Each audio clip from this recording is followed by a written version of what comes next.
सर्वं यस्मिन्नेव विलीयते येनेदं ध्यायते चैव तस्मै শ্রীগুরবে নমঃ।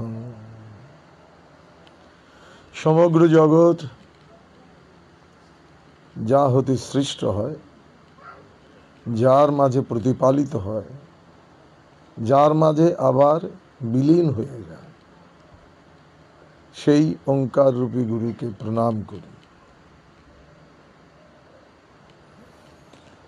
পরম পূজ্যপাদ গুরুদেব অখণ্ড মণ্ডলেশ্বর শ্রী শ্রীমৎ স্বামী স্বরূপানন্দ পরমহংসদেব রাতুল চরণে আমার ভক্তি বিনম্র প্রণাম জানাই। যিনি চলে গেছেন সেই মাতার প্রতি আমার শ্রদ্ধা জানাই, তার শোকাহত পরিবারবর্গ আত্মীয় স্বজনকে সমবেদনা জানাই। উপস্থিত শ্রী গুরুর সাক্ষাৎ বিগ্রহ স্বরূপ ভ্রাতামাতা ভগ্নীগণকে আমার প্রণাম জানাই।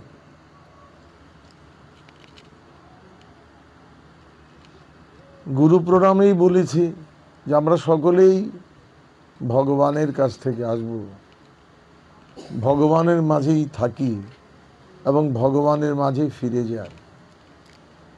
যিনি চলে গেলেন তিনি গুরুর চরণে ফিরে গেছেন, এইটি আমাদের আজকের অনুষ্ঠানের স্থির বিশ্বাস হোক। শ্রাদ্ধ মানেই একটা বেদনা বিধুর অনুষ্ঠান।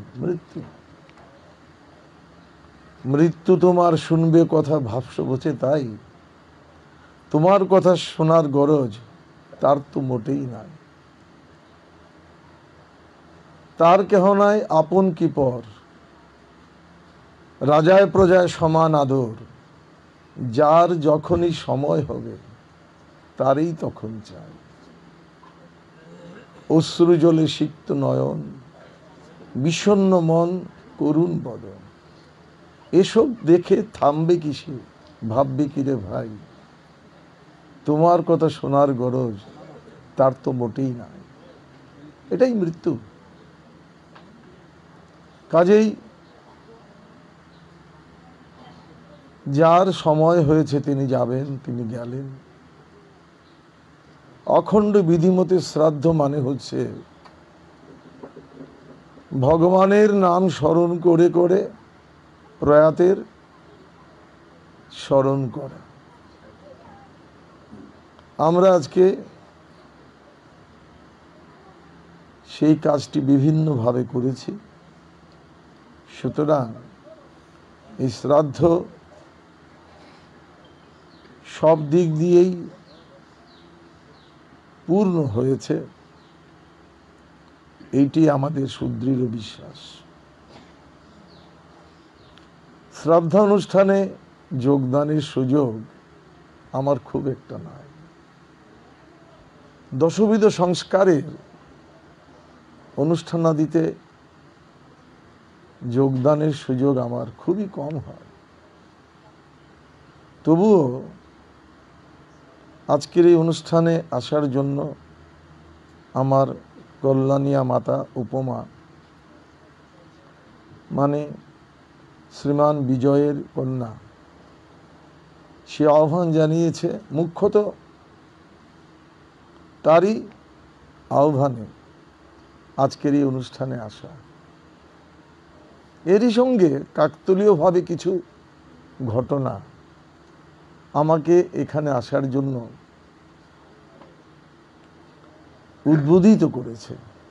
শ্রীমান বিজয় বলেছে যে ছোটবেলায় আমি আমার মাকে হারিয়েছি, হ্যাঁ, এবং কাকতালীয়ভাবে আমি তখন ক্লাস 4-এ পড়ি।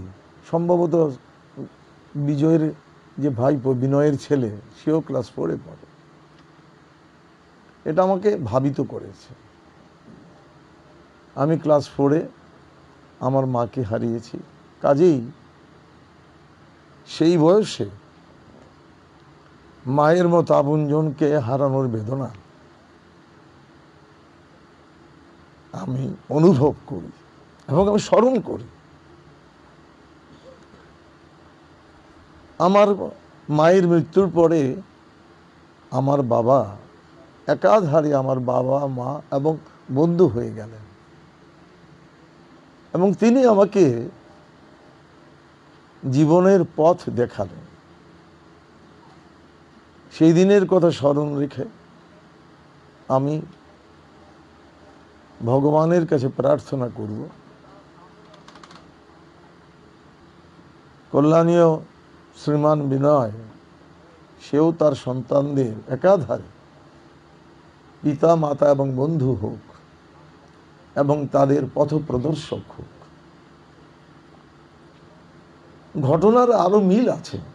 আমার বাবাও ছিলেন দুই ভাইয়ের মধ্যে ছোট ভাই, বিনয়ও দুই ভাইয়ের মধ্যে ছোট ভাই। আমার মা যখন প্রয়াত হন আমার ঠাকুরমা জীবিত ছিলেন, সম্ভবত এদের ঠাকুরমাও এখনো জীবিত আছে। কাজেই অনেকগুলো মিল। আমার মায়ের মৃত্যুর বছর 7 পরে আমার পিতা প্রয়াত হন। তারপর থেকে আমার বোনগুলো ছিল একাধারে আমার বোন এবং কন্যা। তাদেরকে আমি ভাইয়ের মতো এবং পিতৃস্নেহে তাদেরকে সবসময় দেখেছি। আজকে যিনি গত হলেন তার পিতৃস্থানীয়রা কি বেদনা অনুভব করেন আমি সেটা বুঝি, এবং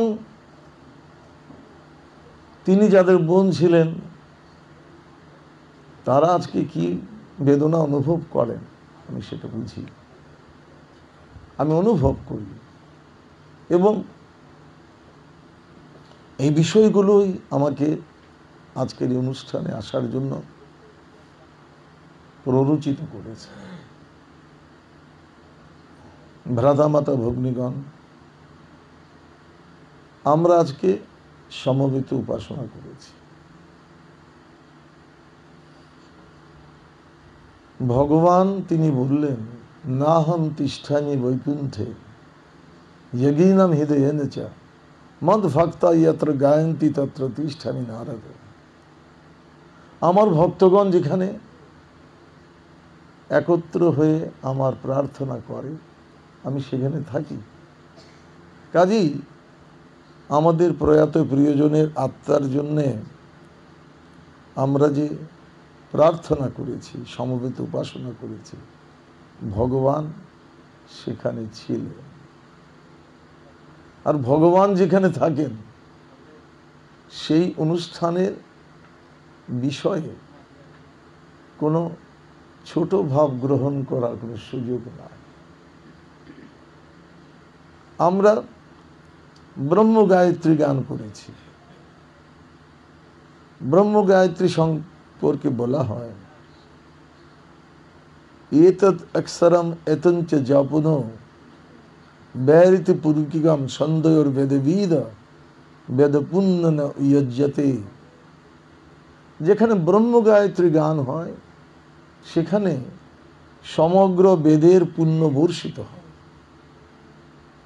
আমরা সমবেত উপাসনায়ও ব্রহ্ম গায়ত্রী করেছি, আবার পরেও পৃথকভাবে এই ব্রহ্ম গায়ত্রী গান করেছি। সুতরাং সমগ্র বেদের আশীর্বাদ এখানে বর্ষিত হয়েছে। যিনি গেছেন তার প্রতিও বর্ষিত হয়েছে, আমরা যারা আছি আমাদের প্রতিও বর্ষিত হয়েছে। আমরা নাম জপ করেছি। শ্রীমদ্ ভগবদ গীতায় শ্রী ভগবান বললেন, যজ্ঞানাম জপ যজ্ঞাস্মি, যত যজ্ঞ আছে তার মধ্যে শ্রেষ্ঠ বা আমার প্রিয় হচ্ছে জপযজ্ঞ। তো ভগবানের প্রিয় যজ্ঞটি আমরা আমাদের প্রয়াত প্রিয়জনের আত্মার সদ্গতি কামনায় এখানে করেছি। সুতরাং এই অনুষ্ঠান পূর্ণ। আর আমরা হরিওম কীর্তন করেছি। ইহকালে পরকালে যিনি আপনের আপন, যার কাছ থেকে আমরা আসি, যার মাঝে আমরা থাকি, যার কাছে ফিরে যাই, তিনি আছেন, তিনি এক, তিনিই সব। এই হরিওম কীর্তন আমরা করেছি। ভগবানময় আমাদের এই প্রার্থনা সুনিশ্চিত আজকের অনুষ্ঠানকে পূর্ণ করেছে। ভ্রাতা মাতা ভগ্নীগণ, দীর্ঘ আলোচনার সুযোগ না, তবুও মনে পড়ছে বছর 2 আগে আমি ভারতে গিয়েছিলাম বেনাপোল স্থলবন্দর দিয়ে। বহুদিন পরে দেখলাম দীর্ঘ লাইন, এক একজন যায়, একটু একটু এগোয়, এক একজন যায়, একটু একটু এগোয়। মনে হচ্ছে আমরা আজকে যারা আছি তারাও যেন সেই মরণের দিকে এক একজন একটু একটু করে এগুচ্ছি। কেউ না গিয়ে তো পারবো না, লক্ষ্য তো সেখানে। তো সেখানে গেলাম, এক পর্যায়ে দেখা গেল পাসপোর্ট দিতে হলো, সিলটিল দিয়েছে, চলে গেলাম। তো আমাদের একটা পাসপোর্ট আছে। গীতায় শ্রী ভগবান বলেছেন, ইয়ম ইয়ম শরণ বাপি ত্যজত্যন্তে কলেবরম। সারাটা জীবন আমি যা চিন্তা করেছি এই পাসপোর্ট আমার সঙ্গে যাবে। কাজেই আজকের এই অনুষ্ঠানে আমরা চিন্তা করব যে মরণের দিন কি নিয়ে আমরা হাজির হব। কবিগুরু রবীন্দ্রনাথের ভাষায়, মরণ যখন দিনের শেষে আসবে তোমার দুয়ারে, সেদিন তুমি কি ধন দিবে উহারে। আসুন চিন্তা করি, আসুন ভাবি যে আমরা কি তাকে দেব। ভয়ও হয় অনেকের, কিন্তু শ্রী শ্রী বাবামণি করুণাময়, তিনি শিখিয়েছেন, ভয় ভাবনা দিলাম ছেড়ে, এই দাঁড়ালাম শঙ্কা ছেড়ে, মরণকালে গুরুর 2টি চরণ যদি পাই। হরি ওম।